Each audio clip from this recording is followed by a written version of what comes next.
Day 3 and we're rolling around in close to $1 million worth of boats to go and island hop and fish, and bottom bash and trawl and have a massive carry on. So it's pretty, I can't even describe to you how exciting this is. It's just so crazy. This is so sick. So the whole plan is that we jump into these boats, we head out to sea, we've got a 400k round trip mapped out, and we're going to fish and camp and cook for the next 3 days out in the water.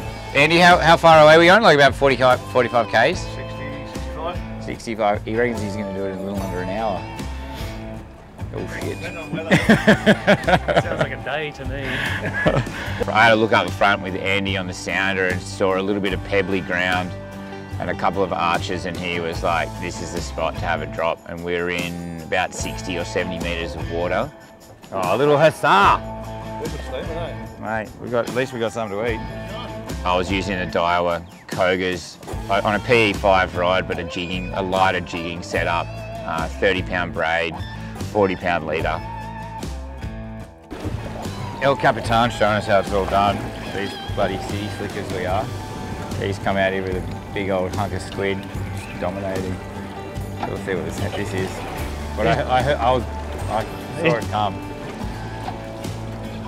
All right, so they exist. Under?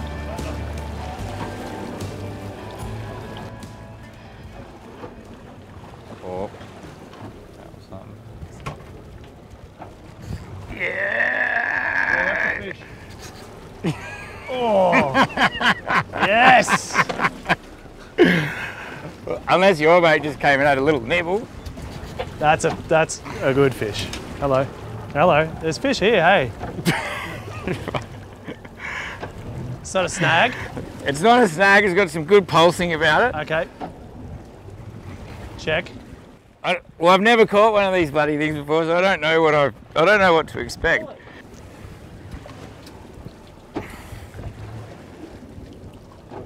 So that when he wants to... Yeah, he was giving me a bit of curry there. That was all I was gonna... Just get together. Oh, yeah! There we go.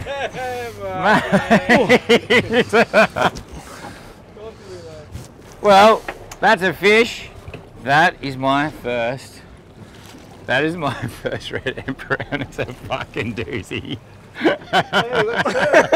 Yeah, big. This is fully happening today.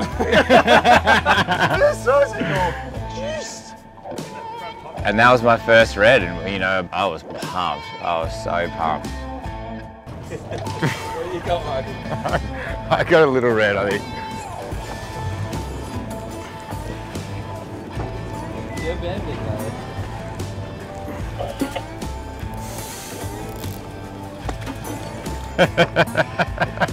Get out! Yeah, I reckon it is. I reckon he's illegal. Where's the tally? Unbelievable start to the trip, and if this is fishing out of Yeppoon, like, I don't think I'm ever going to pull out a rod at home again, you know? Like, this was just crazy. So we pull into this beautiful little bay, completely protected by the winds. It's the afternoon that you'd get in a bloody beer commercial. We had this big long stretch of beach to ourselves, and it was so beautiful. The sun's setting, everyone's working together, it was pretty seamless, and it was just like, this is just amazing out here.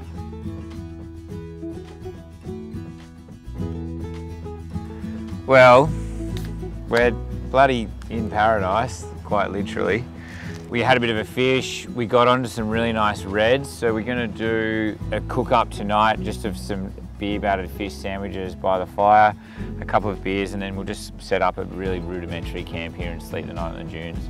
So, yeah, this is sizing up to be a pretty good day. This is just crazy. Like, I'm pinching myself that I get to do this.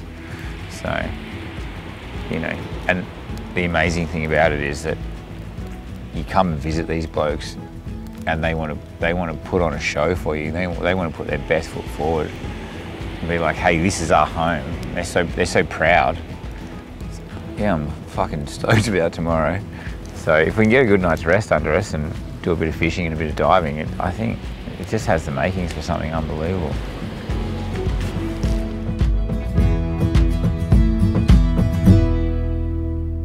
Day 3, we wake up, everyone's pretty hungry.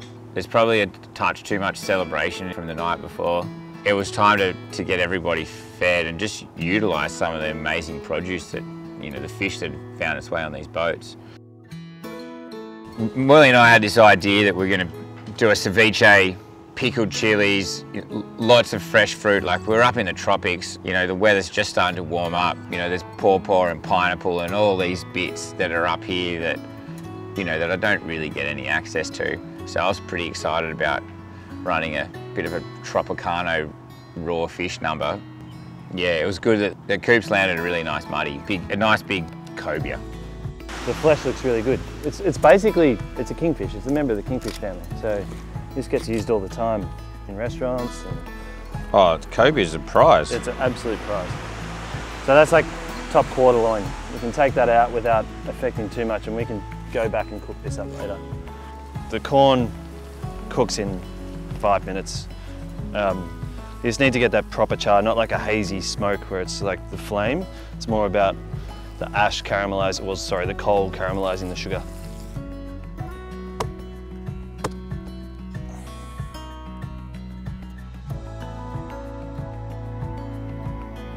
Just going to squeeze some lemons in here now. So the whole idea of this is that this is what we're going to use to cure our fish for a moment before it goes into the rest of our mix here. The acidity of the lemons and lime will actually cook the fish. All right, so I've made some pickled chilies from home. So just a vinegar, salt and sugar pickling solution with a few aromats. And then I've just chopped on my chili seeds and all. So that vinegar gets a really nice spicy flavor attached to it. And then I think I'm just going to use all of those in there. Moyley will have probably something to say about that because he always complains about how much chili I like to use. I'm just going to give it a good whack of our hot sauce. So that's like a fermented chili as well. So we've got 2 layers of chili again here. We've got pickled chilies, we've got fermented chilies, and then we've got some sweetness and some vinegar. Then we've got the chili vinegar that's come from our pickled chilies. So, and then we've got some natural sweetness from the corn, the sweet potato, and the pineapple. Like we're in the makings here of something pretty good, I think. I'm mixing this in here. So you can see when it starts to go white, that's when it's cooking effectively. It's the same as, you know, cooking a piece of fish. It's like super gentle heat. Outside goes transparent. It goes opaque and white, and then once that's started, then you add the rest of it. But the whole idea is that we just want to change the raw fish characteristics so it has a different mouthfeel. It absorbs heaps of that acidity, and then that is complemented with all of our fresh ingredients. Okay, so Play this up, Marky. Let's go. Breakfast. Breakfast should always be served with a side of corn chips, right? It's pretty Tropicano town. I'm honestly, I'm starving.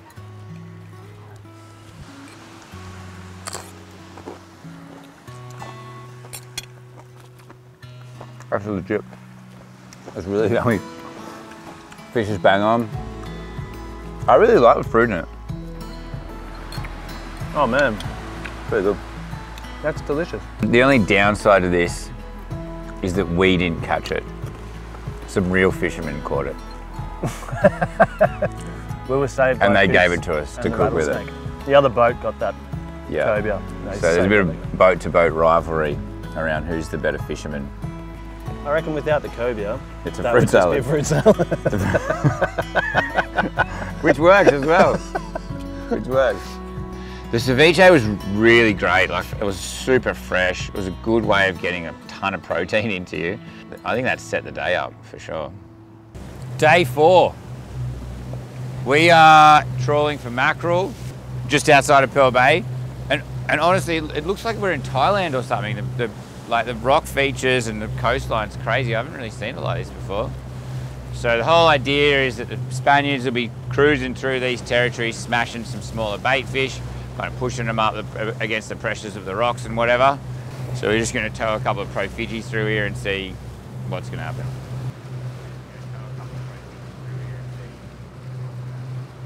Did it hit hard? Really hard. Really, really hard. They called her mother-in-law because it's like the fish that you give to your mother-in-law if you don't really love her. But I really love mine, so there's no way this is coming home. Sending it? Sending it. Ready? We've pulled the pin, now we're going back to jigging and bait bashing, I suppose. More jigging than anything else, and then yeah, we'll see how we go a bit further out wide. This is called the rattlesnake. This is just like, I'm trying to get a little flutter on my jig as I'm coming up, because I normally want to hit them on the drop, but if I can just get it to like pulse a little bit on the way up, it makes it look like it's a bit more alive. What do you think the main difference between bait fisher and lure fisherman is? Talent, skill, prowess. Personality. Personality. You know, a love for the ocean and the craft. Yeah, there's many things.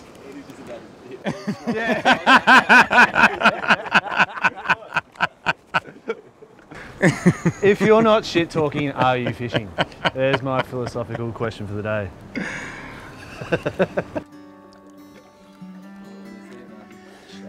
Shark.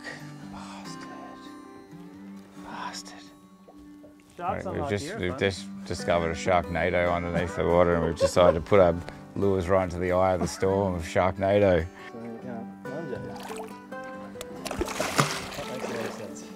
looks like it's got a lot of weight. Yeah, and it's got rum. Oh. Fuck. Am I on the edge of snapping this rod? Oh, it's a beast of a shark. We've been in the boat since, what, 6 a.m. It's now 5. So we've had 11 hours in here, which is great fun. And now we're on one last ditch attempt to try and get a snapper for the steamer. So, I don't know. I don't even know if I'm confident anymore. Always confident. A couple of cold trout are going to come home. And this last light is going to be perfect. Are they really? We made our way back inshore. We're back around the islands. It's the most incredible golden light. We'd fished hard. It was time to just stick the rods in the rod holder and catch them out of there, to be honest, and have a couple of beers and just enjoy each other and enjoy the sunset and just try to stop pinching yourself that you burn around in a Veitch 27.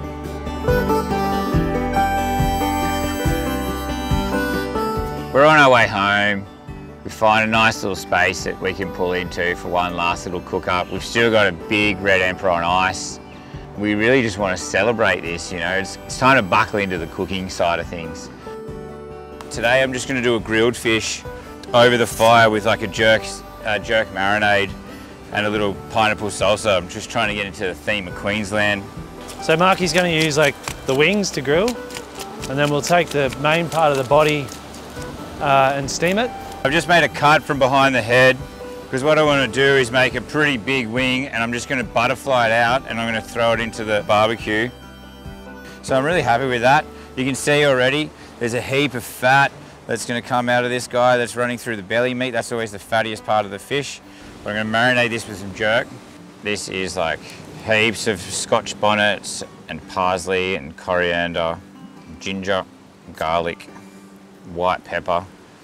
Okay, so this is the rest of the red emperor. What we've done is we've taken the sort of centerpiece of the emperor and you score it to the bone. And then I've taken the head and the tail meat, which are so much thicker and so much thinner than the rest of the meat. We're just making like a dumpling out of the rest of it, so it's almost like a snack, but it just makes the rest of it cook really evenly. So, my fire's a bit aggressive here. So I'm just gonna give my wings some time there on the bandana sleeve. I'm just trying to create a little bit of a barrier so it's not too hot for it, but I still want some of that raw heat to come through. I'm just gonna add some olive oil into this. I'm gonna dress this with some lemon juice. And then I'm gonna add some of the mixture that I've cooked off into there as well.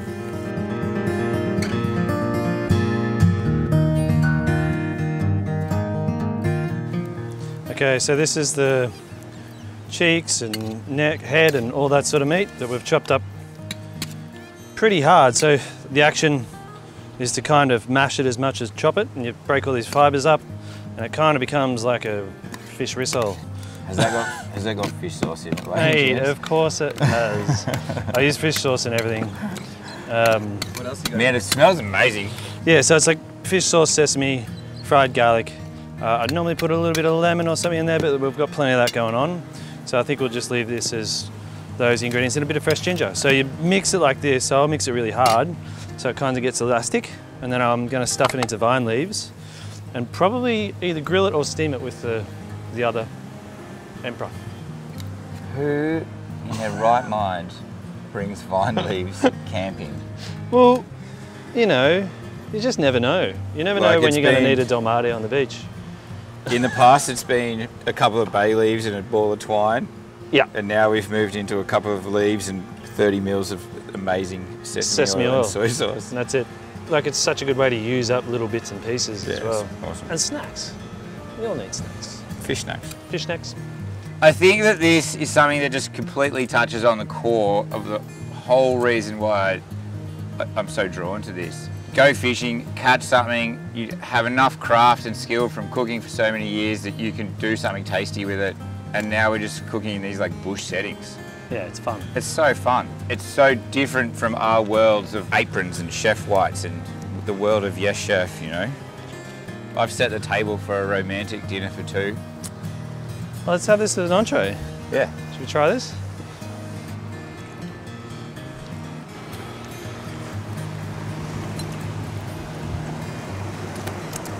Honestly, you could have it with nothing. The fish is just so insane. Delicious.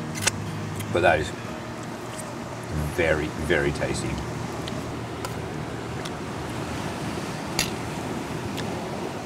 Oh man, that's awesome. That cleans that fish. Fish is incredible. Yeah. Mate, that was a delicious entree. That's pretty yummy. Huh? Jerk seasoning. Jerk rub. Strong. We'll move on to main. Cheers.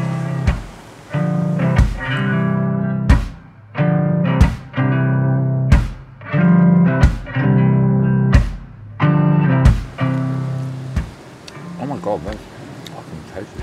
That's a good snack. I reckon that's one of the better things you've made in a long time. I'm coming back. Age 43 and I'm hitting my stride. Yeah. That's a thing. That's fully a thing. Do you know what I'm up for? You packing vine leaves when we go away on a fishing trip. That constantly lives in my little grey boxes. Okay, so there's a cauldron of red emperor. And we steamed it like how we slowed it down with the pandanus for the grill. We're using the pandanus to help with the steam for the fish to protect it so it's not just boiled. I'm getting in there. Oh man, it's cooked. Honestly, it's cooked so perfectly. Oh my God. Yeah. That's the best fish I've ever eaten, I reckon. That's the highest quality fish I reckon I've ever eaten. That's nuts. How's the skin? The skin's the best. The skin is the best. Yeah, mate, that's unbelievable. It's so tasty. It's so, so tasty. And so delicate, like delicately cooked, rich, meaty, and just beautiful ginger and soy. And you know what's cool? It's like we had one fish and we've used the whole thing. We've had 3 different preparations of it.